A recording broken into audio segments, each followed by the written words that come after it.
This Photography News podcast is sponsored by MPB. There's never been a better time to make good use of your kit, inspire others, make some extra cash, and make a difference. Sell your used kit today at mpb.com/sell and let someone else love it as much as you have. On this episode of the Photography News podcast, Canon EOS R3, Fujifilm GFX 50S Mark II, and Photography Room 101. Hello and welcome to the latest episode of the Photography News podcast. We are officially in our 30s. This is episode 30. I hope you've been with us since the first one, but if you're new to the podcast, welcome. My name is Roger Payne. I'm the editorial director at Photography News. And in light of the fact that we are recording on a day when it is absolutely pouring down with rain, at least where I am anyway, I thought I would introduce my two colleagues and ask them to explain their best bad weather story when it comes to photography, where they got their very best picture in bad weather. So let me start because looking at the frowns, I will jump first of all to editor of Photography News, Mr. Will Cheung. Hi, Will. Hi, Rog. Hi, Kingsley, and hi, listeners. I hope we're all well. How are you doing, Will? Yeah, I'm good, thank you. It's freezing and it's raining here too, Rog. And I've actually got, believe it or not, in mid-September, I've got the heating on. It's freezing here. So I have no doubt, Will, that you can instantly regale us with a number of stories about when you were out in terrible weather and managed to get some good images from it. So have you got one that you can pluck from the top of your head? Well, actually, it takes me back to the very first Photo 24 we held in London. Mm-hmm. You know, the Photo 24 event, for listeners who don't know, is a 24-hour photographic festival which we started on Advanced Photographer originally, now Photography News. But the first one took place in 2013, if memory serves. And it was great because it's basically a 24-hour shoot in London with readers. And hopefully next year we'll have something again on the same lines. But anyway, the first one was in London. And I remember, I think you were there, Rog, and I had organised various events for readers during the 24 hours, as you would expect. And I planned, and this is, bearing in mind, this was in the middle of June, I planned for a sunrise shoot on Westminster Bridge. So on this leaflet that we handed out to all the participants of Photo 24, I said, 4:45, Westminster Bridge, sunrise. Typically, come about 4 o'clock, it started raining, and it started raining quite hard. In fact, it's very similar to what it is right now. It started raining very hard. And I think some of the team went back to the hotel for a couple of hours of shut-eye before the event later on that day. And I said, well, I'm not going back because on this leaflet I've got, it says sunrise shoot, Westminster Bridge, 4:45, even in the rain. So anyway, I went down there. It was very wet. There was no night tube at the time, so I had to walk down to Westminster Bridge, got completely soaked. And I waited on the bridge. Obviously, nobody turned up because all our readers were far too sensible. But anyway, my best picture of that year came when I was looking across to Big Ben, the Houses of Parliament, and there were a couple of lads walking towards me. And it was pouring down with rain, like I said. And I remember there was a London taxi going past, a London bus going past, and these two lads in the pouring rain with the Palace of Westminster behind, with Big Ben, all the rest of it. It made for a lovely shot. Everything just fell into place. So even though in the pouring rain, I got the best picture of the year because of it. So that's mine. There we go. So I could go for ages about it, but I won't. I remember it very well, though. Excellent. And obviously perseverance won the day there. So moving on, to contributing editor Kingsley Singleton, who seems to still be scratching his chin and wondering whether he's taking pictures in bad weather. Hello, Kingsley. Hi, how are you doing? I'm all right. Are you able to fashion a story of when you've been out in bad weather and managed to get some great pictures, or shall we just move on? I was struggling a bit, and then a couple of things came to mind. But I to be honest, I think it made my brain work a bit harder than it should be. I felt like the fan was about to come on. But two things occurred to me. One of them occurred to me just as Will was delivering his story there, and that was to do with a picture that I took when the first time I went to New York, and we were caught in a rainstorm, and basically it was like a picture taken out of a cab window as we passed like a kind of a what do they call them, a cross section, intersection in America, Actually, as a digression, do you know that the Americans call roundabouts traffic circles? Yeah. I mean, I've never seen a roundabout in America. I've never seen one in America. They think roundabouts a hilarious name, but I think traffic circles is just so depressingly literal. Anyway, it was a nice picture that I took out. It was sort of raindrops on the window, headlights on, that sort of thing. In this rainstorms, Manhattan disappearing into the distance. So that was a good one. And then the other one that kind of occurred to me was that it goes back to the discussion we had last time about long exposure photography at the coast. And it was, again, it's this picture that I took with a bit of welder's glass on a very drab day in Hunstanton, and I stuck that up on Instagram the other day, and that's ended up being my most liked picture. And that was a it wasn't, I mean, it was raining on and off, I think, but it was very grey and bleak, and looking around. It was. I remember the day well. We picked it for the bad weather. Yeah. So rather than being some sort of torrential storm or something, that was just incredibly drab. Indeed. So the moral of the story here is that even if the weather's terrible, like it is now, and the rain seems to have only intensified while we've been chatting, don't rule out the possibility of getting great pictures. So go on, Kingsley. Well, I wanted to know if you'd done a one. Well, no, I'm not an idiot. I go home when it rains. You'll just be in the pub, yeah. Yeah, exactly. Yeah, exactly. Actually, no, I do recall one, which is worthy of mention, which is I was doing a test for a manufacturer of medium format cameras, and I actually had, I would say, probably the thick end of about £250,000 worth of medium format cameras in my possession and in the boot of my car. And I was asked to go and shoot a comparison image using all of these different medium format cameras. And I had Hasselblads, Fujifilm cameras, all sorts of stuff, phase one, the lot. And I picked the day to go into Norfolk, drove into Norfolk, and it was completely overcast and really quite dreary. I'd found a location that I wanted to shoot from, and it was overcast. And I was thinking, this is going to be an absolute disaster. I don't know what I'm going to get. Drove there in under the cover of night because I was going for an early morning shoot, and literally within about 10 minutes of me turning up and the sun rising, it turned out to be the most spectacular day.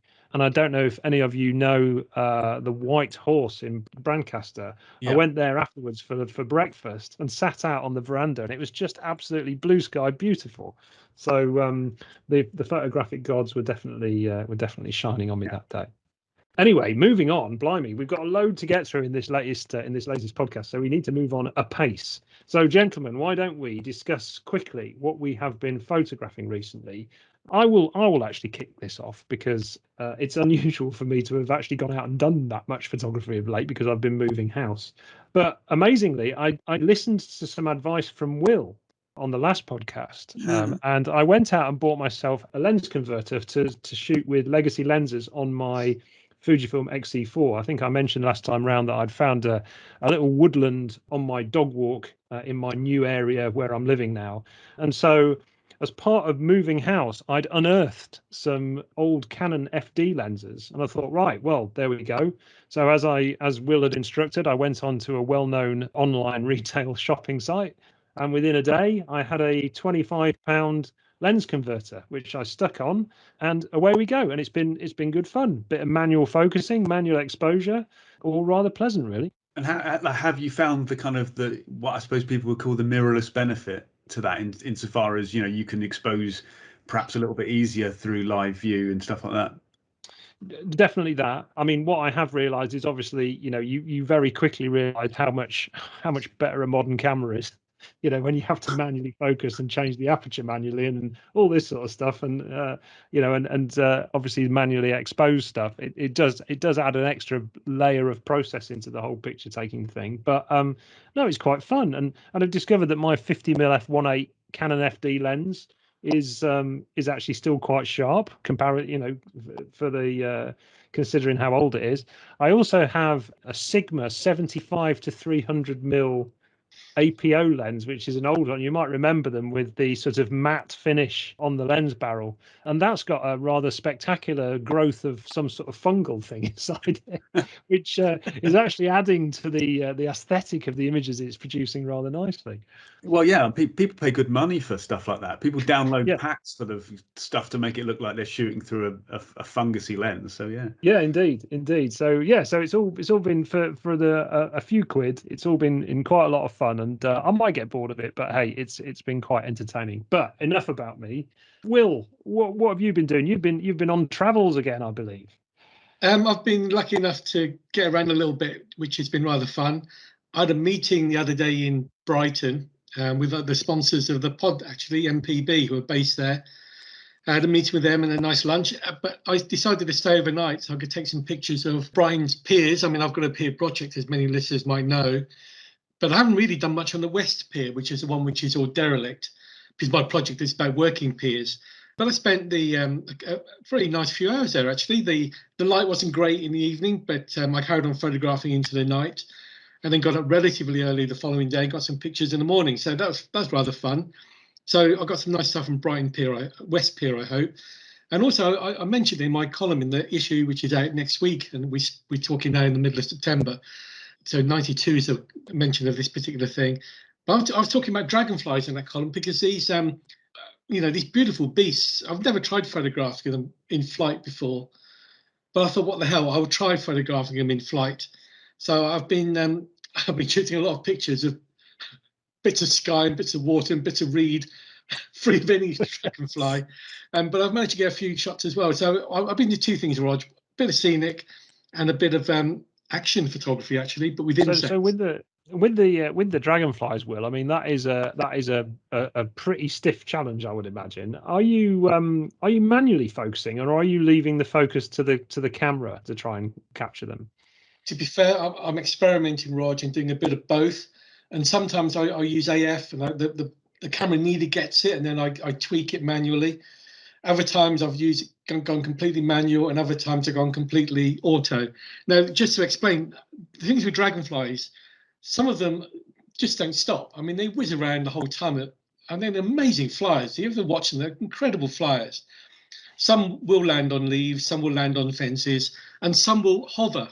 And the one I found, which I think is called a southern hawker, don't get me, don't make no mistake, I'm not an expert on insects, but I think it's a southern hawker. And what that does, it kind of hovers for maybe 3 or 4 seconds at a time.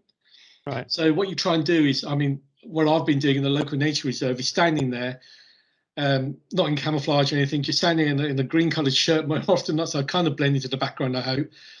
And you kind of find the dragonfly's territory, and it'll hover around its territory, patrols its territory to protect it from fellow dragonflies, I guess.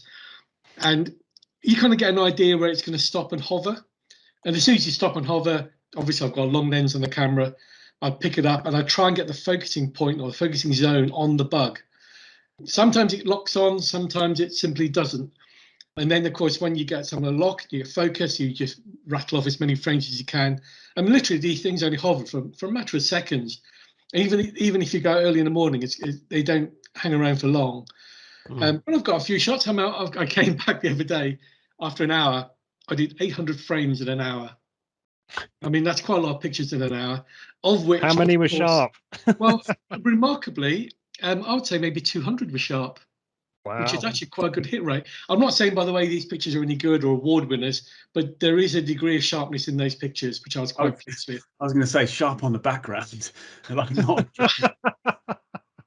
That's one thing about these macro. I mean, you find out basically when you start doing this sort of thing, you find out how little some lens designers and camera makers know about photographing dragonflies, which I know is a very specific interest. But for instance, you mentioned how the lens focuses on the background, which actually often it does. And what you want, of course, is some sort of way of controlling how much the lens goes focusing towards the background. Now, interestingly enough, one of the cameras I've been using, the Fujifilm XS10, you can actually customize the focusing range. And that kind of works. But I've been also using my Nikon Z7, and that doesn't do that. And yes, I've got loads of pictures of the background. But I have to say, it's really good fun. I mean, it's a satisfying way to spend an hour or so, which is all I do, because after I get bored, because it is so frustrating. But I've got one or two quite good shots, and then what I do is obviously post something on our Insta account so listeners can see what I've been doing. On that, the idea of like getting to know those kind of subjects, I interviewed a guy some years ago who was very good at shooting dragonflies, and during this interview he told me that he'd been going to this particular spot for about 3 years, like, and he reckoned that the I mean, you know, I doubt this is actually true, but he reckoned the insects were actually used to him by that point, which, you know, I'm not sure is even possible, but like it shows the dedication that's required to kind of, you know, to deal with those kind of difficult subjects. I mean, in any kind of wildlife subject, I guess. So, well, the things with these dragonflies, I mean, I've been doing one which is relatively simple. So people who are diehard dragonfly photographers will go, Southern Hawker, piece of cake. Why don't you try photographing an emperor, for instance? Because they don't seem to stop. And they don't seem to have a regular pattern of flight, and they literally don't hover. I mean, I'm not there yet. I'm not sure I'll ever be there. I just don't have the hand-eye coordination at all for that sort of work. But one thing is fun. Yeah, anyway. Good. Well, talking of dedication, Kingsley, you've been dedicating every day to some lengthy walking, have you not, over the last few days? Oh yes, I'm doing a Prostate Cancer UK challenge called March the Month, which basically involves walking a minimum of 11,000 steps every day, which in a way doesn't sound like a whole lot, but it's more like the problem is kind of packing it into like a regular day, you know, and you realize that because you've kind of got to walk for like at least about 2 hours, I'd say, to do that. And sometimes you'll get out and have a look at your kind of I've got one of these watches that counts your steps kind of thing, and you're only up to like 4,000 and you feel like you've been going for quite a long time. But yeah, that's kind of, do you know, and I'll put a link to that if any kindly PN readers want to join me in the good fight against prostate cancer, not just in the UK, but, you know, generally prostate cancer. Yeah. And you've been taking your camera out with you as well, I believe. Is that at the I same have. time? I've been trying to document that, partly because it's a good opportunity, and, you know, partly because I've been going out sometimes quite early in the morning or late at night to try and get the steps in. But also kind of because you like, as is the modern way, you feel like you need to keep talking about this on social media and keep getting donations and stuff. And I felt like, well, obviously that's the way to do it, isn't it? That you would kind of, you know, you would be able to put up some pictures. So I've been putting up some pictures of, you know, my dogs and, you know, early morning landscape type things. Yeah, and so, you know, it's been quite illuminating in a way. It's got me out there. That's kind of the. I'm pretty sure I looked at the pictures that you'd posted on social media. I'm pretty sure that on one of them, your dog is wearing your watch, and actually all it had done, you'd made it run around in the park, and that's where the 11,000 steps came from. If only it were that simple. So, anything else photographic, Kingsley, or have you been? Yeah, I also volunteered my time in shooting a local diversity festival where I live, where there was kind of food and bands and stalls of people selling things and stuff. And that was a really fun day, and, you know, a good cause, because they were trying to promote, you know, the idea of people living together, you know, with pleasant interactions, which is you know, no bad thing. And one of the nice things about that was it was a good range, so I kind of got to shoot the kind of the crowds and some of the people that are running the stalls, so like different styles, and also shot some of these bands that were playing. And it was a particularly good band. One of whom, I mean, they were all good, but like there was an Eastern European band called Muha, MUHA, who I thought were brilliant. And like this might have been partially to do with the fact that I hadn't been to see any live music for, like, you know, 18 months to 2 years or whatever it is, you know. So it might have been the kind of the you know, the man walking through the desert with the, you know, the greatest drink you'd ever had was the one that you know that you had been kind of thirsting for. But like, I know genuinely I thought they were really great, and I took a lot of pictures of them, and felt like I'd done a good thing, which is, you know, which I think, you know, for photographers, a lot of photographers do that, don't they? A lot of photographers will volunteer their time for good causes, which is a really valuable way to use the skills that you've built up. Indeed. Lots of top photography chat there, which is really good. Moving on, we've had a quite an active few weeks in terms of product launches. In fact, only very recently, in the last couple of hours, did we get information, Will, about the new EOS R3. We were discussing this just before we started recording, and I understand that it's now been confirmed that this is a 24 megapixel camera with a stacked sensor. 24 megapixels doesn't sound like very many to me in this modern day and age. What's your immediate thoughts about it, Will? Well, the thing is, Rog, I mean, you're right in a way in that 24 megapixels isn't a great deal, but the thing is, Canon has stressed that this camera is for news and sports photographers. So shooting raw and processing the hell out of a picture is not something they generally tend to do. So 24 megapixel is plenty for them, more than enough. And it's all about speed, this camera. I mean, Canon, I had a chat with the Canon guy the other day, pre-launch. This is just kind of a briefing where he ran me through some of the key features of the camera. And of course, it's all over the internet now. But as you mentioned, the 24 megapixel resolution is one thing. It's also got IBIS, in-body image stabilization, with an EV benefit, which is very similar to the EOS 5 and EOS 6. It's got an electronic shutter, top speed, 64 thousandth of a second. Whoa! And it's got flash sync with the electronic shutter, which obviously follows the Sony A1 with that. You can shoot up to 30 frames per second with the electronic shutter with exposure and AF tracking. I mean, it's got a whole bunch of features, Roger. And obviously, I haven't had a chance to get hands on. And in fact, the timing of it is such that the photography show is next week, the NEC show. So I'll be going along there and hopefully grabbing it and doing a little preview on it if I possibly can. But it looks a beast. It's not cheap, as you might expect. It's nearly £5,900 for the body only. But it's got some fascinating features, and including one feature which was talked about because Canon had been drip feeding us this info over the last few months.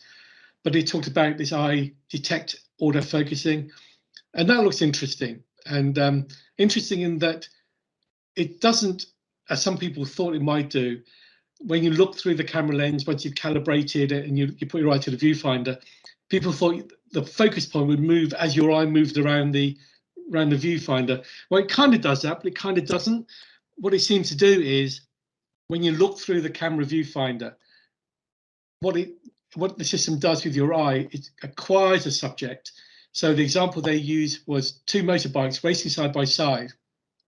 So if you picked up the camera, put your eye to the viewfinder, it's calibrated in the shooting conditions, you look at, let's say, the biker on the left-hand side, the camera then picks it up. So it acquires the biker on the left-hand side. Then you touch a shutter button, and what the camera then does is track that biker. So at this point, this is what I'm hearing, if your eye then moves elsewhere, it doesn't matter, but the camera keeps focus on that biker. Now, if you wanted to switch to the other biker, what you have to do is release the shutter button, look at the other subject, and the camera would then acquire the other subject. Then you lock focus, and it follow focuses on the other subject. So that looks really quite surprisingly good, actually. I mean, from the example I saw. But let's see. I mean, early days, obviously, very early days. We were discussing this before we started, and Kingsley, you had a slightly different belief about how that system worked, did you not? The eye detect autofocus. You thought it was slightly more sophisticated than that. Is that correct? Well, yeah, I guess the impression that I got from it was that if as you moved your eye around the view that you were getting through the viewfinder, that a little reticule would follow your pupil around. Yeah, and then which, I mean, the thing is, I guess that's not too far from what Will is describing. No. It's just it's more that is then aligned with a sort of a way that you would then lock on, and then it would stop doing that. Like, so it's not like your own eye has to follow the subject. It's more like you're pointing out where you want it to be and then letting the camera take over. Is that right, Will? Yeah, I think so. You're not too far off the mark. It's just that I think once you look in where you want it to be, the focus point, and then lock onto it, that's where it stays. It then doesn't then, as far as I understand it, if your eye then wanders around, the focus point doesn't wander around with it. So it's just a way of acquiring AF very, very quickly, it seems. I mean, I suppose what I always take from these things is not the fact that everyone's going to rush out and buy like a £6,000 camera to get. It's more like the fact that in 2 or 3 years, all of that stuff is going to be accessible, isn't it? To on whatever the current mid-range body is going to be, or certainly you would hope. Well, absolutely, and I mean, Canon did stress this is for news and sports pros. Not for Joe Blogs on the street. Although having said that, we know Joe Blogs on the street will buy this thing because it looks quite a beast. And it's also interesting to note that they've given themselves room for an R1 in time, because one thing again the guy from Canon stressed was that although this R3 is rugged, it's very quick, it's got amazing features, it's not built to the same level as the EOS 1 series, the DSLR series, which are, as we both know, they're built like tanks, those cameras.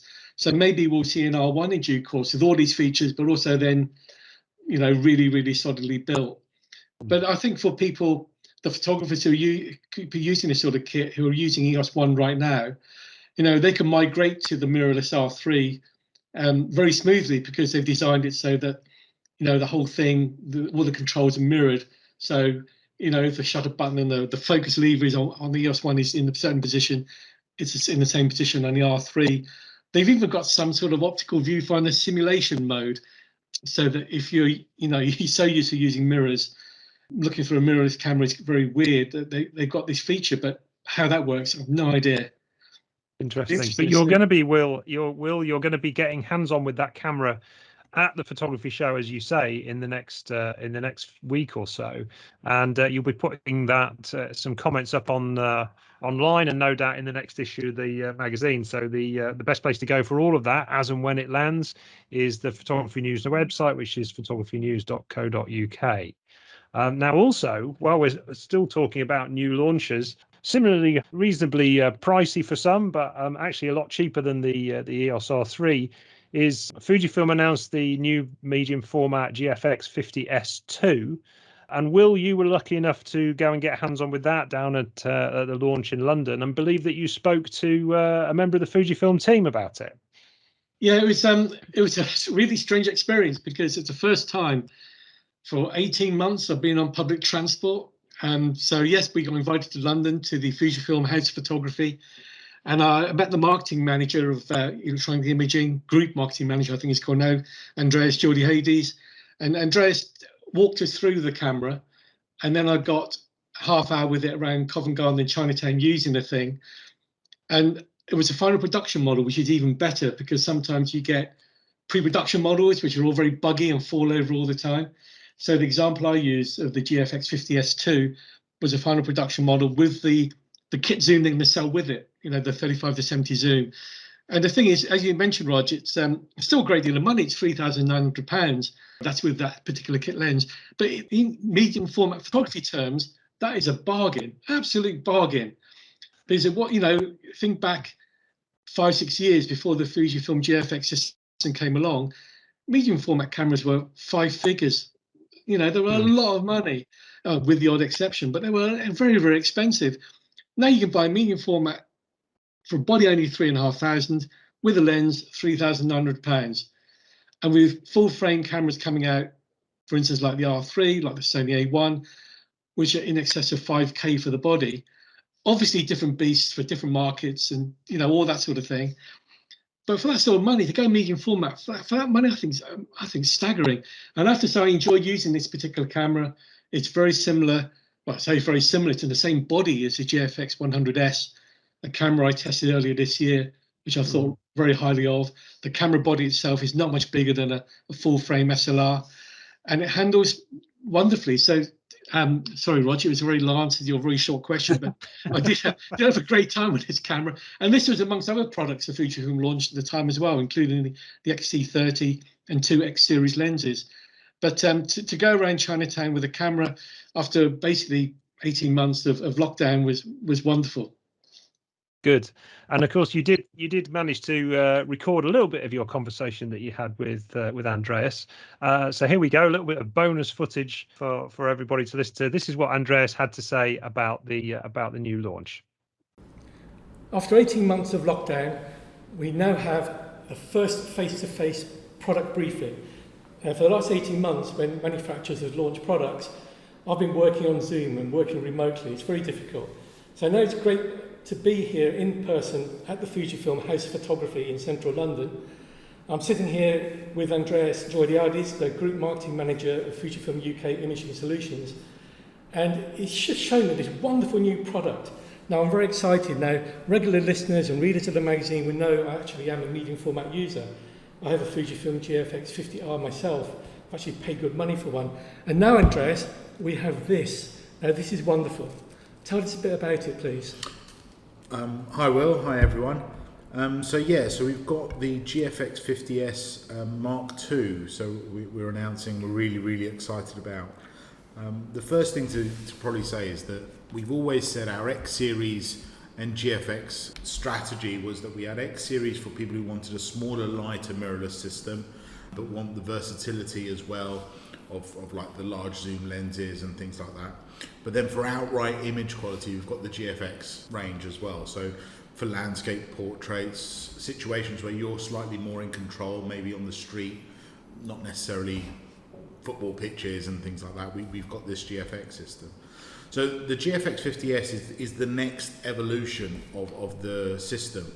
And it was actually 5 years ago in Photokina where we announced the original 50S development of it, and it was a game changer back then, saying we had medium format for less than $10,000 and so like the size and weight of less than a DSLR, and that was a bit of an eye-opener for most people. So what we're trying to do with the 50S Mark II is appeal to this huge range of customers who love taking landscapes, who love taking portraits, studio shooters, people who want that unique medium format look that you get from having a larger sensor, but trying to bring that affordability down to more of the 35mm full frame audience. I mean, we've seen from the other manufacturers high resolution full frame systems for £3,500–4,000, and what we're trying to do with the 50S Mark II is try and tap into that demand, knowing that customers are willing to spend that sort of money, but might want better image quality than what they're currently getting. I mean, I must say, I've only had this in my hands for the last couple of minutes, and the first thing that impresses me is the size of the thing. It's actually really quite compact for a medium format camera, and also you've got the new lens on it, which is the GFX 35 to 70mm standard zoom, and that's really wee as well. I mean, that is such an impressive package.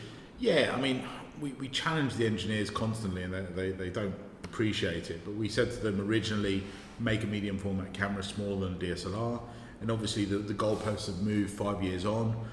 6 months ago we launched the GFX 100S, which made people stand up and notice, and that camera body was smaller than some full frame mirrorless cameras.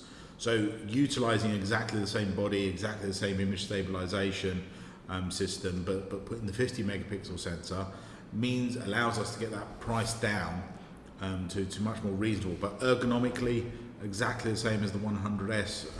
So that's really been appreciated. So we thought, well, if it ain't broke, don't fix it.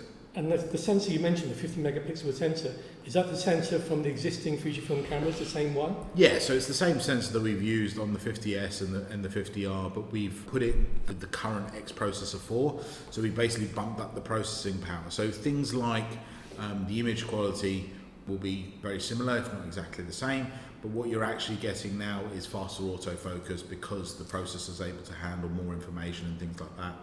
We've got over 79 improvements, be it thanks to the processor or other firmware. Things like the nostalgic negative film simulation that we first saw on the 100S, we're now able to bring to this 50S Mark II because of the processor. So while people might think headline specs, oh, it's the same sensor, the overall, you shouldn't judge a book by its cover sort of thing. The overall package is way more than the existing 50S and the 50R, even though it's utilizing the same sensor. I'm just going to do this, Andreas. See if the microphone picks up. That shutter is so quiet. Yeah, so it's the same shutter mechanism as the 100S. It was utilising the technology that we developed for the XT4, that quiet shutter operation.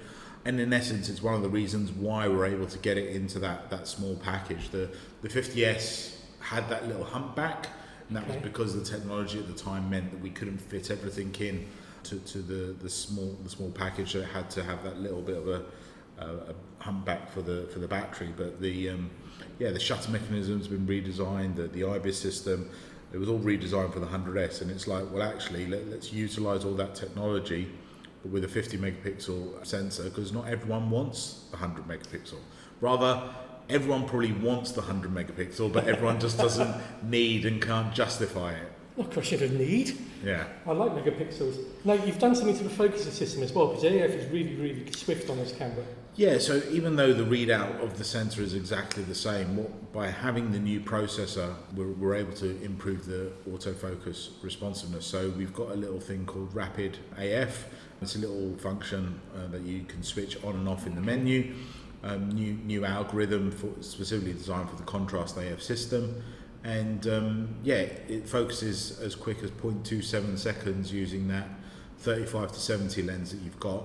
Just to put it into perspective, the GFX 100S with the phase detection pixels focuses in 0.17 seconds with exactly the same lens. So you're not losing that much speed by not having the phase detection pixels. Yes, there is obviously advantage by having phase detection, but it's worth saying that the engineers have worked their magic on that sensor when it's been added to the new processor. I think your engineers have worked their magic with the lens as well, because I've got the 32 to 64 standard zoom, and this 35 to 70 is so much lighter and smaller.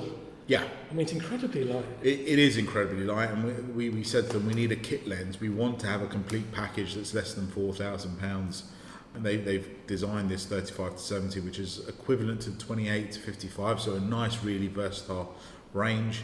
Yeah, versus the 32 to 64, we don't have that constant f4 aperture all the way through. We don't have an aperture ring because the challenge we set was to try and get it as small and light as possible.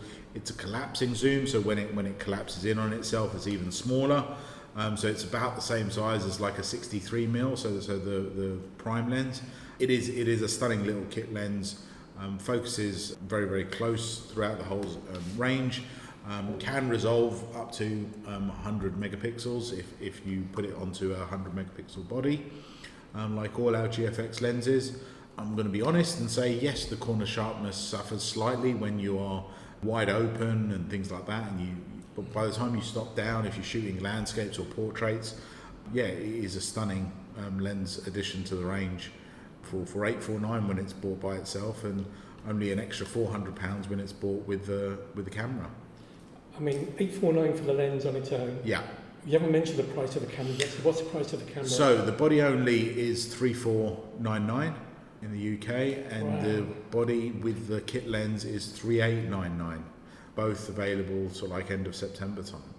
So basically now, any photographer is shooting full frame at the moment and want a bit more, they can go medium format for under £4,000 for camera and lens. Correct. That's incredible value. Yeah, that's amazing value. So 6 months ago we pushed the envelope and got 100 megapixels down to 5.5, and we're not resting on our laurels, and we challenged the engineers and the product team again, and we sort of like got a medium format camera with lens for less than £4,000. Yeah. Wonderful. Look, Andreas, thank you for your time. Thank you for inviting me down to the House Photography to show me the wonderful product. Now, I wish you all the best with it. And no doubt we'll be seeing you again for more product launches in due course. Yes. Thanks for your time. Thanks very much, Will. Take care. This Photography News podcast is sponsored by MPB. Use their free online valuation tool to instantly find out exactly how much your gear is worth.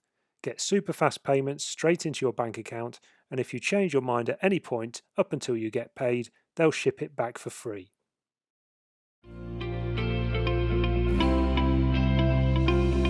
So, with all of that kit and photography, I mean, blimey, I don't know how else we're going to.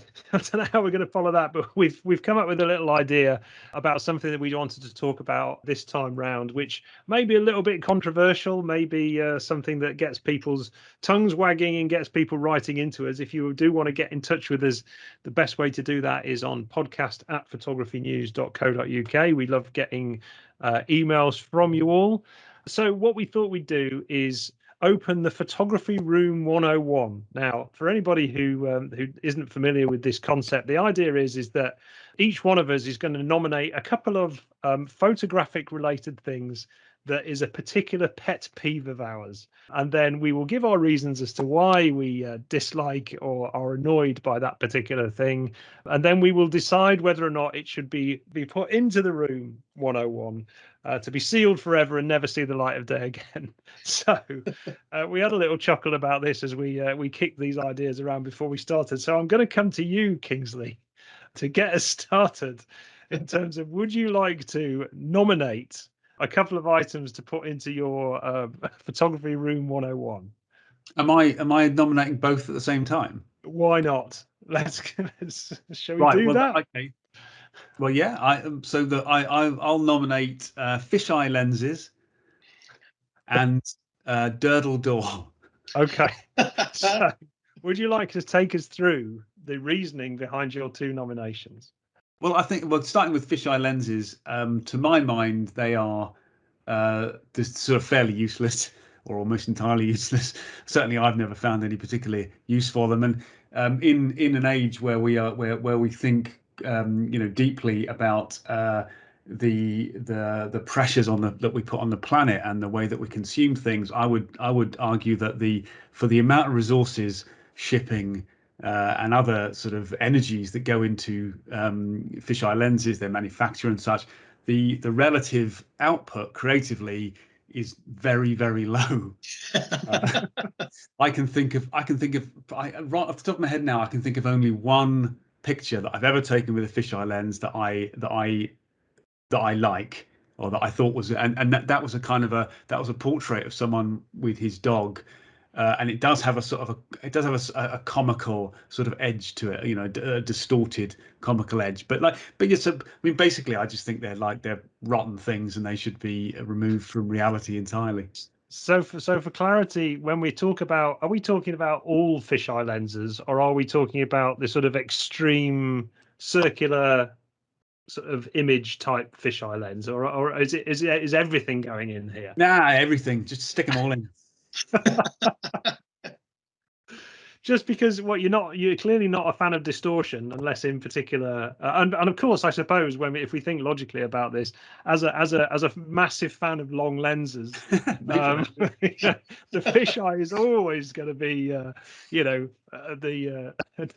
going to direct your ire towards fisheye lenses, but so that's it. You just don't like distortion and you think they're a waste of time. I think they're one of those lenses that people imagine are going to be a lot of fun as well, and then they may buy one or rent one or use one, and they kind of go, yeah, it makes everything look really distorted. So, it's like it's. I mean, I would challenge people, obviously, to give us their own perspective on these things. But I once again, I would say that kind of, I bet there are a lot of people that think the same way. Probably not. What do you reckon, Will? Fisheye lenses. I get Kingsley's point. I'm not. I mean, I have used one occasionally, and I quite enjoyed one. I had a Sigma 16mm for quite a while, and that was good fun to use. But the thing is also with that particular fisheye, it was a full frame fisheye. When you took the pictures into Lightroom, you clicked the lens profile, and all the curved lines became straight. So right. It was like an ultra wide. So I'm not quite so vehement about fisheye lenses. But then you may as well have just used an ultra wide lens then. Yeah, you might as well. But I didn't have one, so I used a fisheye lens, which I clicked on Lightroom to sort out for me. But I do find them rather fun. I mean, you're right; they're a novelty, and you soon tire of them. But I won't put them in room 101. Okay. Fine. So no, that's a no from you. I have actually owned a fisheye lens for a short period of time and got rid of it. So yeah, it's in as far as I can see, because I used it about 3 times and then sold it. So all right. So fisheyes are in. Well, they're certainly in from my perspective. But the Durdle door, Kingsley, that's got to be that's a tougher shout.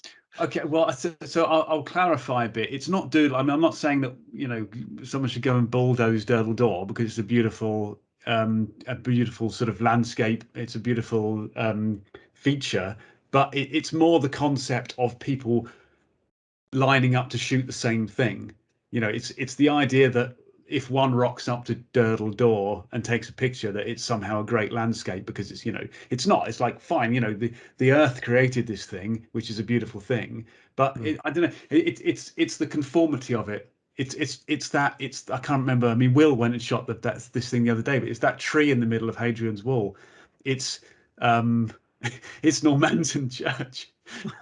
It's all of those things. It's like, it's God, the same thing. And I suppose, like, people, you know, the one thing that I would say that excuses the fact of that stuff is when someone goes and shoots it in a completely different way. You know, they make the effort to kind of make something original, but like just rocking up to something that other people have shot a billion times before, and particularly doing it in the same. Do you know what? There's another version of it. So like, this is he's on a rant here. He's off. Durdle Door is emblematic of what I'm saying. It's like that. You know, there's that shot of there's some cottages in front of, is it Beachy Head or the White Cliffs of Dover or something? Yeah. Like, everybody shoots it from the same position with the same focal length, so that so that you marry up the two. It's like, come on. It's a bit like, is it the photographic equivalent of collecting stickers for an album? You sort of like almost go around and you sort of you want to get the exact same photograph that you can put and say, yeah, I've done Durdle Door, I've done the Beachy Head cottage. The other one that springs to mind is that cottage in Glencoe.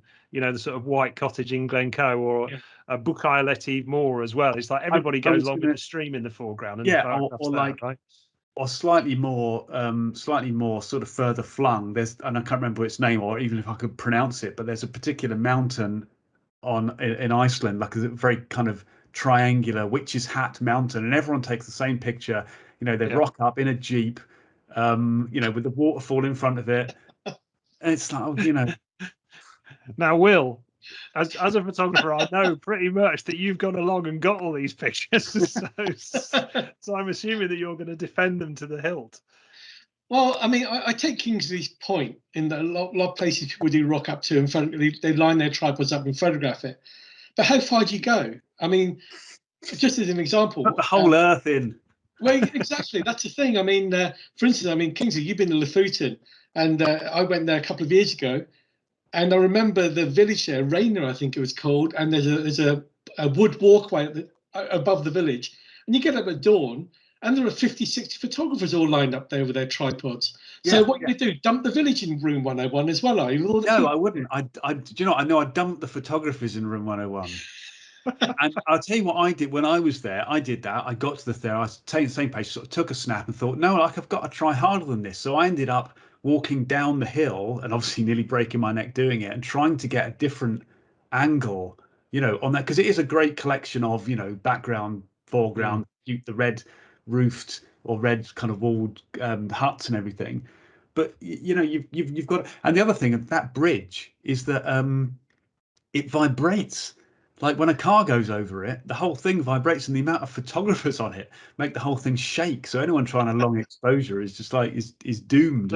So as you say, Kingsley, as you said, I think with the start of this bit, it's not so much the location itself; it's the people who go along and just do the archetypal picture thereof. It's the box ticking.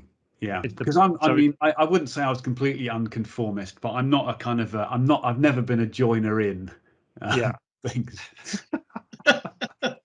So, well, what do you? So, I'm with you, Kingsley. So, I'm going to chuck it in because, box ticking photographers.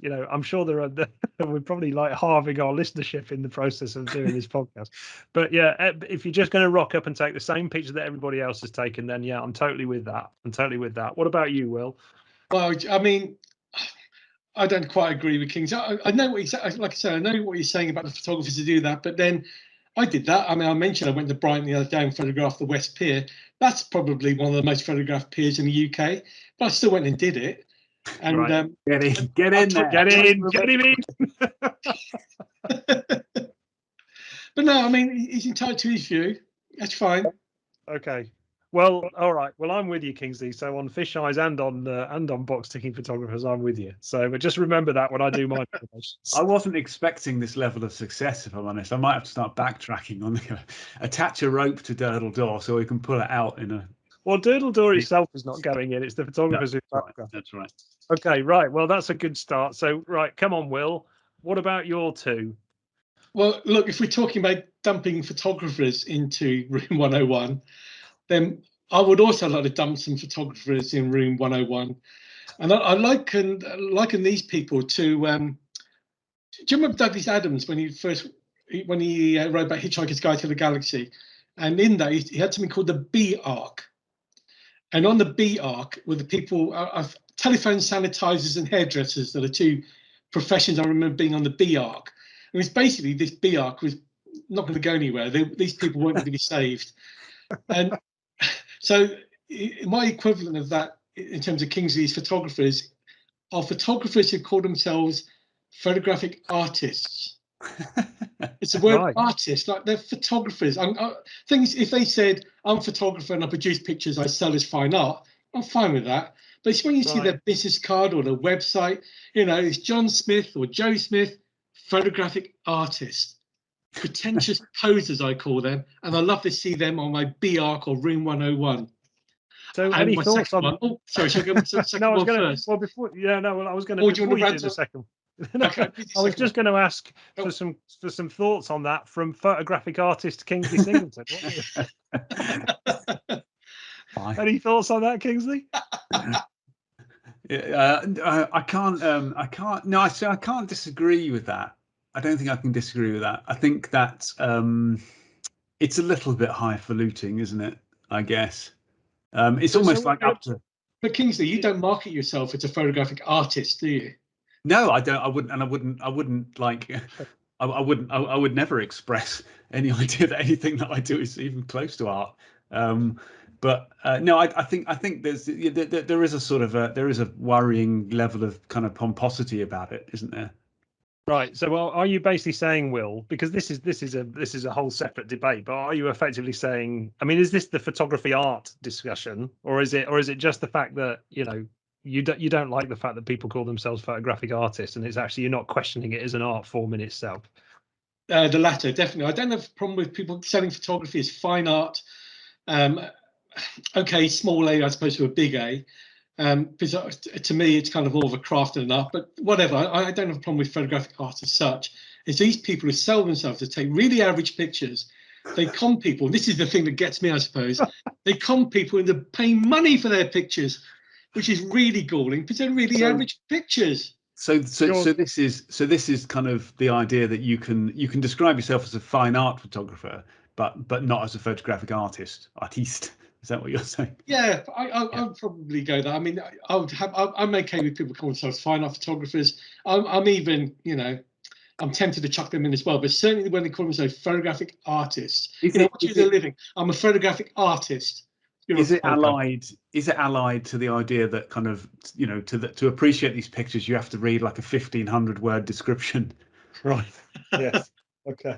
Yeah. Well, okay. So I can't read 1,500 essays, 1,500 word essays, let alone write them. So yeah, you're probably right. Okay. Well, I take it therefore, Kings, that you're supporting Will's nomination of photographic artists. No, I don't think I'll bother. No, yes, I will. Yes, fine, you will. Okay, so we'll chuck that in as well. I will also support that. Even though I like it, Will. I like the fact that you hate it with such passion. So we'll definitely chuck that in. So what's your other nomination? Is it photographic editors maybe? Or... Chuck myself in there. No, my second nomination is kit related. My nomination: cheap rickety tripods that people in the high street sell. I mean, they're well-known retailers that sell these tripods, not worth the materials and the consumables used in producing them. Going back to Kingsley's point about fisheyes, they cost money to produce, to ship them over. They sell them over to these poor people who, okay, to be fair, some photographers or vloggers or whatever they might use, only might use them once a year for self-portraits at Christmas, that sort of thing. I kind of get it, but what worries me is that certainly when I used to do training of photographers, I had so many people turn up with these horrible aluminium things that they weren't stable. You can even bend, you can twist their legs, even with a little tweak. They had heads that wouldn't hold the camera steady. They had quick release plates made of plastic, so when you lock the camera on, you can never lock them on properly. And when you wanted to shoot upright format and you turn the camera on its side, the lens would droop. They're dreadful, and people buy them in their millions, and that's what I'd get rid of. The things about it for me is, one, I don't think they're fit for the purpose. What they also do, though, is discourage people using tripods, and tripods are very much a good thing. And I encourage people to use tripods. Just buy a decent one. Don't buy one of these ones for 30, 40, 50, 60 quid down the high street. Go to a photographic retailer. Buy a proper tripod is what I'm trying to encourage. And these cheap, rickety things, room 101 for me. So what you're saying is, I think in terms of standout sort of notable parts of the specification on these will be central leg bracing. There'll be some sort of plastic handle that winds the tripod up and down, a plastic head, as you've already discussed, and maybe 4 or 5 section legs, just to kind of maximize the lack of stability. Absolutely. And also maybe a twist grip handle sometimes where they have to loosen the center columns, you can move them around. The bracing you've mentioned, which is definitely relevant. But they're just horrible. I mean, they're light and wobbly. They're pointless. And for our readers, if they're serious about their photography, buy a half-decent tripod. If you can afford it, buy a carbon fiber one. I recognise that not everybody's got that budget, so buy aluminium. But just buy a stable one. Maybe spend 100 quid, 120 quid. Buy a decent head, one which is, for instance, compatible with Arca Swiss plates. So these are plates that attach to your tripod using a hex key and Allen key, so you can get a real good tightening action on the plate. Just buy something decent and enjoy it, because I'm sure that's why a lot of photographers do not use tripods. They've been tainted by these cheap, horrible things they've got given to them, for Christmas or something like that, or probably got them out of a cracker even. But just chuck them. Don't buy them. Don't support that in particular industry. Buy something a bit more worthwhile and substantial. Well, before I come to Kingsley, I'm going to say, Will, you're not having it, and for the simple reason that when I used to work in retail, I used to sell bucket loads of those, and it used to help contribute to my bonus at the end of the year. But also the fact that I think you are, I mean, at the end of the day, you're knocking around prices there like 100 quid, spend 100 quid, and I totally agree with you, but I think if somebody can pick up a tripod for 30 quid, as long as they don't have over-ambitious expectations about what that can do, i.e., don't rack it out to the maximum height. Don't expect it to support a camera and lens combination that's going to weigh 2 or 3 kilos. I think it's better than having nothing whatsoever. And obviously you are going to have a little bit of movement, and we often might say, oh, we'll stick it on a rock or put it on a fence or something like that. But whenever I've reverted to that, I never find a way that I can actually frame the image in the way that I want to frame it. So I'm gonna save the cheap tripod from Room 101 on that basis, because I think they do still have a value, and it's better to have some form of support that is modifiable and can be have a degree of flexibility than none whatsoever. But Kingsley, it looks like you're going to be the deciding vote on this. So are you keeping it in, or are you chucking it in, or keeping it out? I'm wavering on that. Like in principle, I completely agree. Insofar as in some ways, like a bad tripod is worse than no tripod at all. But then equally, there's a lot of truth in the idea that the best tripod is the one you got with you, isn't it? You couldn't otherwise do a particular picture if you didn't have, like as you were saying, like in a particularly kind of stern and nasty way. As Will was saying, that I thought actually maybe one of the things I would have put in was center columns. I don't like center columns. But I like having, I suppose in a way, in defense of those things, the first tripod I bought was one of those tripods. And it did mean that I could get, and I very quickly sort of left it behind. And I suppose, wavering, going backwards and forwards as I actually am, that is an issue, because, people tend to use those things and then realize they're disposable or have to dispose of them because they want to move on to kind of something else. And so, like, if you go to a car boot sale, there'll inevitably be some there'll be like a forest of these horrible legs around. I genuinely don't know whether I support the inclusion of that or not. Well, we'll come back to you. We'll come. Yeah, toss a coin. We'll come back to Rog, how about we ask our listeners to vote? I mean, you've mentioned the podcast address. Let's go and read it to vote. If I want some support then, guys, listeners out there, I need some support on this one. What do you think? The cheap tripod, does it go in or does it stay out? Okay, so a couple of things from me very quickly, because we're going on quite a lot. Two things, although I think the first one might cause a little bit of discussion, which is one of my absolute pet hates of photography is HDR.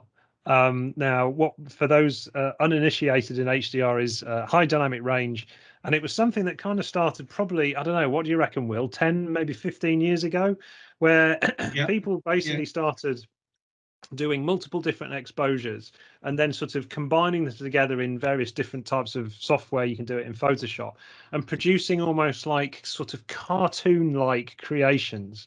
Now, I'm pretty sure, I'm fairly confident in saying that there was a rash of them across the Camera Club circuit. I don't know whether or not it still exists, Will. I haven't paid too much attention to Camera Club sort of photography competitions for a while, but there was this sort of like, it was almost like it was a rite of passage that you had to create an HDR image, which would be, as I say, cartoon-like. And for me, photography is, you know, the beauty of a scene is where the highlights are and where the shadows. And I don't want to see all the detail in them. But we sort of went through this process where everybody just wanted to see all the detail in all the areas of a picture. And as a result of it, I think it produced incredible sort of falsities in terms of what people were creating. But I do know that somebody like Kingsley, for example, does occasionally capture multiple different exposures and combine them in a sort of subtle HDR style. So I guess I'm okay with that. It's the real sort of cartoon sort of extreme that that some photographers go to that really kind of really rubs me up the wrong way. Kingsley. So that's kind of where I would question its inclusion, insofar as high dynamic range photography is only about kind of making up for the shortcomings of a camera's sensor. It's not it doesn't have to be interpreted in a way that makes you want to vomit. I mean, and I know the images you're describing, I like those that kind of wall art that you occasionally find in Indian restaurants, where there's a sort of a picture with a moving waterfall and a kind of I can't describe them, and they're sort of twinkly, aren't they? And it's like it's all pretty horrendous. But I would gladly support the inclusion of because, like, as you make these things, as you put various exposures through HDR packages to combine the images, generally there are two options which are usable, which are just these kind of ones that give you a flat starting point that you can then make look like a regular scene, and everything else is this horrible crusty, like, high contrast micro, huge micro contrast in these things. Everything looks like it's like it's been spray painted onto sandpaper or something. And these options are called things like vivid or or hyper real or something like that. And I hate them. I would gladly put those in. Right. But the idea of combining exposures, we're not talking about that as such. We're talking about the hyper real, vivid thing. So, Will, are they? I mean, so I think I've got Kingsley's vote, which is nice. So, are these things still the rash? Are they still a wart on Camera Club competition walls, or are they? Have they been reduced in recent years? I think it's calmed down a great deal, Rog, from when the heyday of HDR. It was kind of going back many years, going back to when Koken filters first arrived. And you could put green filters on your sky and tobacco filters on your sky, and it was horrible. And they appeared everywhere, and then they disappeared. And HDR's calmed down a lot. I think the judges mark them down, generally speaking, now, which is why members don't use HDR too much. But you still get some images where the photographer maybe hasn't got experience and has overcooked it slightly. So basically done what Kingsley's talking about. Got a number of images at different exposures and merged them together. And the effect can still look very HDR, and judges still will mark a picture down because of that. So I'm with you in a way, but I do use HDR a little bit myself, but only in the right situations. When, for instance, you're photographing an interior and you want some detail from the exterior to show. So you may do a bracket and you kind of merge the two without going into the cartoon style that you talked about, which you're absolutely right. I mean, I remember this one guy had millions of followers, and that's all he did, went around the world photographing these scenes and putting them through HDR. They were awful. He was probably a photographic artist, actually, thinking about it. So yes, I agree with that aspect of HDR, Rog. Okay, wonderful. It's in. Right, now, less so, Will. I'm sure I'm going to come straight back to you here, because my other pet peeve is, well, I've got many, but my other pet photographic peeve is people who call photographers togs. Now, I don't know what it is. It's just like, do we really need to like shorten everything to such an extent that we have to call photographers togs, and editors eds, and all this sort of thing? But having said that, Will, it's just a personal thing. I'm just not a fan of it, but I know you do it. No, to be fair, I mean, I think I've got tog in one of my email addresses somewhere. I think it's just a bit of shorthand. I don't have any anti-feeling against it necessarily. And again, another word I've heard used before is FOTS. And that's, I think the bloke I first used that was in the services. I think he's a Royal Navy photographer, and they're generally called FOTS as opposed to togs. Right. You know, it's better than snappers, don't you think? I don't mind snappers because it's a complete word. I think about the togs is I don't use it too much now. I use it very sparingly because an awful lot of people don't understand what I'm talking about. So yeah. I've sent emails to people in our business, and I go referencing photographers and calling them togs. I go, togs? What does that stand for? TOGS? What is that?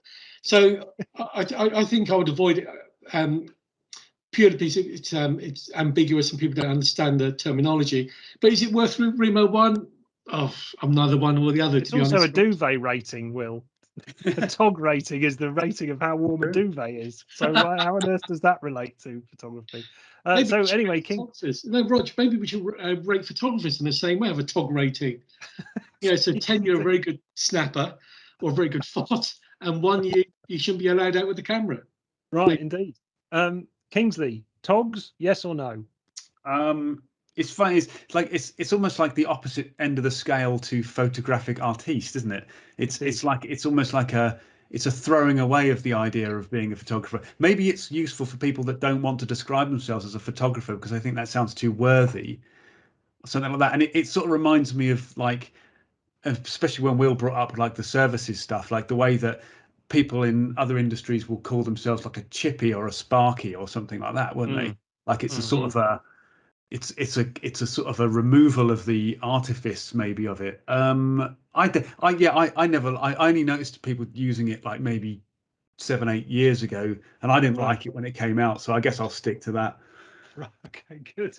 So you're not going to rebrand yourself as a tog artist from tog? No, that'd be kind of. There's surely some sort of portmanteau that you could make of that, isn't there? But... Indeed. Well, good stuff. Okay, well, I think that was quite a lively little conversation. We'd love to obviously hear from listeners who have their own pet peeves photographically.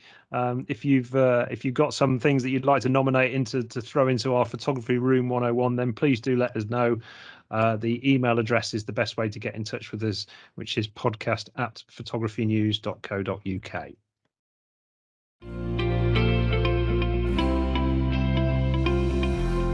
Moving on, let's answer some listener questions. We've got a couple of questions here. The first one is going to our podcast sponsors, the guys at MPB. And this is a question from Susan Blake, who's in Cumbria. She's emailed us this question, which she said, I'm thinking of investing in a Canon EF 70-200mm f2.8 lens, and I've seen some great prices from secondhand sellers. Can MPB tell me the difference in their condition gradings and tell me what price I can expect to pay for the lens in each category? Well, we're going to pass this question on to the guys at MPB, and here's what they had to say. Thanks, Susan. Great question. So we have 5 condition ratings. The first one is like new. Then we have excellent. Then we have good. We have well used, and then we have heavily used. So basically, what is true across all 5 categories 5 condition ratings is that all items will always be fully functional. So they will work as they should. So largely the difference in their condition will be largely cosmetic. So like new is like it basically like it sounds. The product is practically like new, with very, very, very little, if any, signs of use. Excellent, you can maybe expect a small scuff, for example, on the barrel of a lens, but that's as much as you'll get. Usually, sometimes they're even indistinguishable. Good, again, you can expect a few more scuffs, but generally speaking, the product will still be in very, very good condition. Well used, you can begin to expect a little bit more scuffing, maybe a scratch on the body or on the lens barrel. Maybe some of the rubber grips might be kind of coming off a little bit. There may be a label peeled off. Or something along those lines. And heavily used is just a kind of a more an increased version of the well used condition. So shutter counts might be very, very high on bodies, for example. There might be more peeling. There might be an increased amount of scratching and scuffing, just owing to use. But in terms of the glass on the lens, it should be in very, very good condition, if not perfect condition, and the cameras will always be fully functional. They will always turn on, they will always fire, they will work at all shutter speeds, so you can expect full functionality from the items. In terms of the cameras that you've queried, in terms of the lens that you've queried, I'm gonna, because you didn't specifically say which lens. There's actually a few versions of that lens. There's the 7200 f2.8 L. Then there's the LIS, LIS2, and LIS3. IS meaning they've got image stabilization, and the number after that meaning kind of what version of the lens it is. So I'm going to assume that you are probably interested in the IS version. So we'll run through some of those. So the third version is arguably the best one in terms of optical performance. This is a professional lens, professional grade lens, so you can expect kind of much better image quality than its predecessors. Although I say much, it's often really indistinguishable unless you're actually looking very, very closely at all corners of the image, for example. So the third version, we have prices beginning at, obviously the like new is 1889, excellent is 1799, good 1619, well used 1259, and heavily used 949. Because the third version is actually quite a new lens, we haven't actually seen that many in the lower three categories, generally just excellent and like new. So I would say the prices that you will likely see are from the 1799 and the 1889. Moving on to the LIS2 version, I would also kind of say that this is probably my top pick of the bunch. It's a good mix of being a fairly recent lens whilst also kind of being more moderately priced than the third and latest version. So with the two, you can expect prices of 1,209 for a like new, 1,149 for excellent, 1,049 for good, 839 for well used, and 6,699 for heavily used. Moving on to the final version of the IS, a range of lenses, which is the first version, the LIS1. Now this lens is, I wouldn't say it's just as good as the first version, as the second version or the third version, but many will say it's definitely worth the money, or the money that you're saving and actually buying the other two versions. So the like new version will start at 924, excellent at 879, good at 789, well used 614, and heavily used at 459. But like I said, my pick of the bunch would definitely be the 7200 LIS 2. It's a fantastic lens, a lens that I've used many times, and it's never really left me wanting for more in terms of image quality. To be honest with you, a lot of people will kind of examine the lens from corner to corner, which obviously is fine, but to be honest with you, when you're shooting at the top end of that zoom range, a lot of the image is actually defocused even at very small apertures. So what's happening in the corners is actually completely inconsequential. It's largely what's happening in the center or where you're actually trying to get focus, and those parts of the image are always beautifully rendered. And the IS obviously is incredible. It really helps with making sure that your image is stabilized at smaller shutter speeds when you're shooting, for example, when light is at a premium, or when you don't want to actually hike up your ISO.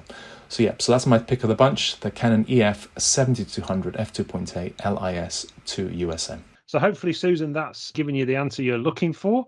Gentlemen, one for us to cover off, and this comes from a chap called Terry Lawson, who's in Thetford, not too far from me, in fact, and so he's probably enjoying the pouring rain at the moment as well.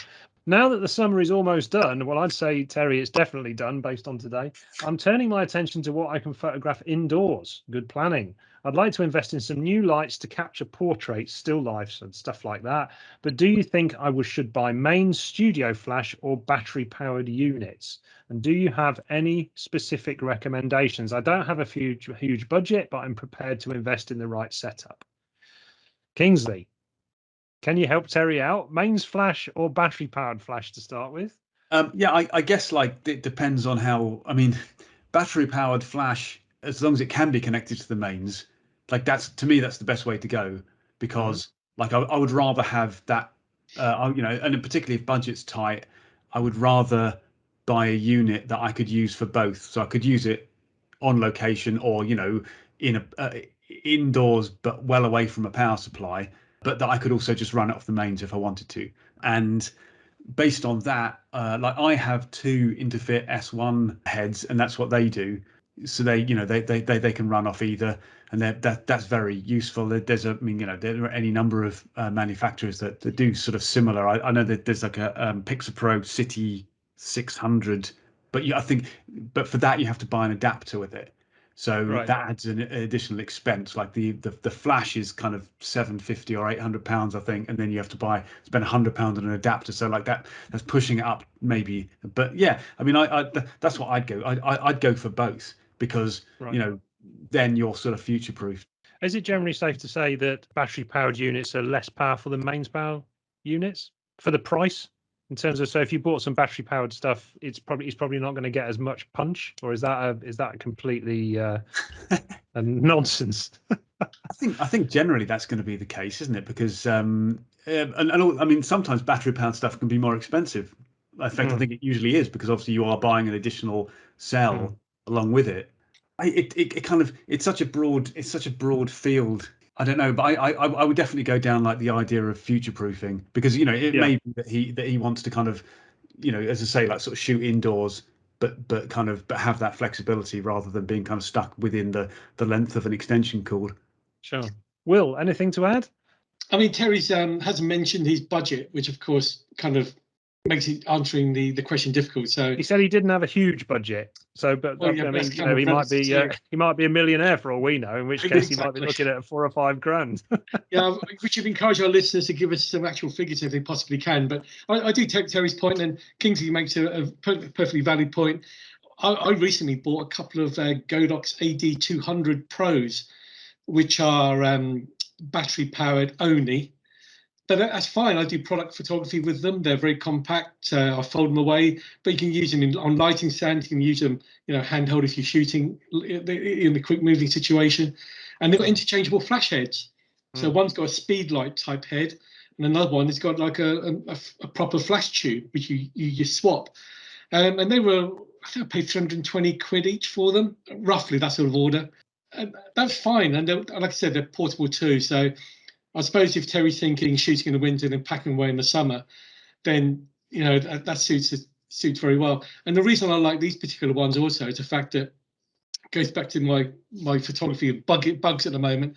I take them out with me as well and walk around with them on location and just give me a bit of flash when I want them. So, and finally, to encourage Terry also to think about the option of LED lighting.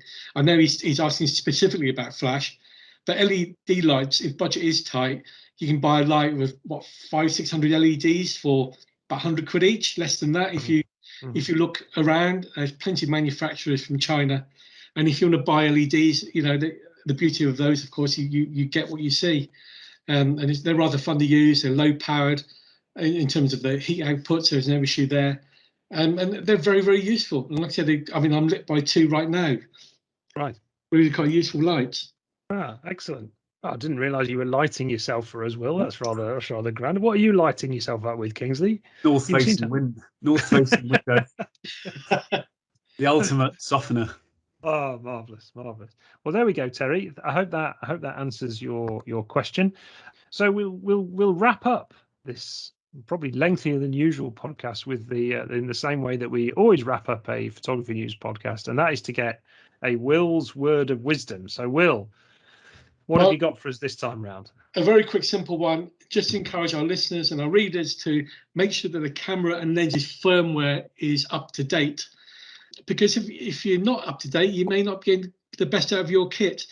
Some manufacturers are very good updating their firmware. I mean, Fujifilm is one. They regularly update their firmware, and it can give your camera new features as well. And only, get rid of some of the bugs that your camera might be suffering from, but it brings in new features. And I remember, I can't remember which generation X camera it was from Fujifilm, but they brought in a whole new AF system onto existing cameras from their new cameras. Amazing. So regardless of brand you use, just go to the website, look down the support features, and make sure your camera's up to date with this firmware. And if it isn't, it's quite easy to do. Well, it depends on the manufacturer. Some are more difficult than others, but just make sure your kit is fully up to date. It can be sometimes a little daunting, can't it, when you're updating your firmware, because you can get some quite alarming messages on the back of your camera at the point at which you're. But I mean, I think we can probably all speak and say we've updated firmware and it's been okay. Or Kingsley, are you going to contradict that? Well, no, I was going to chime in with what you said, in as far as like, as soon as there's a message on the back of the camera that says, under no circumstances turn your camera off now, then it's almost like your hand twitches towards the on-off switch in the way that, like, when standing on the edge of a tall building, you're kind of like almost sort of compelled to lean forward. I don't know. Well, guys, I don't know what messages you're getting, but the only one I see is the make sure your battery is fully charged before you start doing the firmware update. Yeah, I mean, to be fair, absolutely. there are some brands that are slightly more difficult to update in terms of their firmware. Or you might need, certainly in some cases of lenses, you might need special kit. But generally speaking, it's fairly simple. You don't live on the edge like us, Will. That's what it is. I think, like, the one thing that also I was reminded of was the slight level of disappointment sometimes that you can have when discovering what a new piece of firmware does, because you'll get like a message, won't you, saying that your camera firmware has been, there is an update, and you're like, oh wow, what has it increased its ability to do? And then it's just some kind of like tiny thing. And one of the things you see about that is that kind of like firmware is always kind of number dot number. So like 1.20 or something, and it's like the numbers have diminishing return in terms of change. So like going from 1.00 to 2.00 will have loads of important features, but going from 1.20 to 1.21 won't. It'll be like some tiny little thing you can probably completely ignore. But I still update it anyway because I'm a freak like that, I suppose. Yeah, and just to prove how on the edge you and I are, Kingsley, I once updated my firmware without a fully charged battery. That's how, and it still worked. It still worked, amazingly so. Yeah, good piece of advice there, Will. Definitely get your firmware updated for both camera and lenses. Lenses as well, they're often things that are overlooked, but you can do the pair of them. So there we go. That beautifully wraps up this latest episode, our first in our 30s. So it's much more grown up and just generally more mature than it has been before. So that just leaves me to say thank you to my 2 colleagues. First of all, contributing editor and photographic artiste, Mr. Kingsley Singleton. Thank you, Kingsley. I can't speak from the room 101 bin, but goodbye anyway. We'll see you again soon. And thanks also to editor of Photography News and importer of cheap plastic tripods, Mr. Will Cheung. Thanks, Will. Pleasure, Rog. Nice to see you, Kingsley. Take care, guys, listeners. We'll speak to you all again soon. Cheers now. Bye.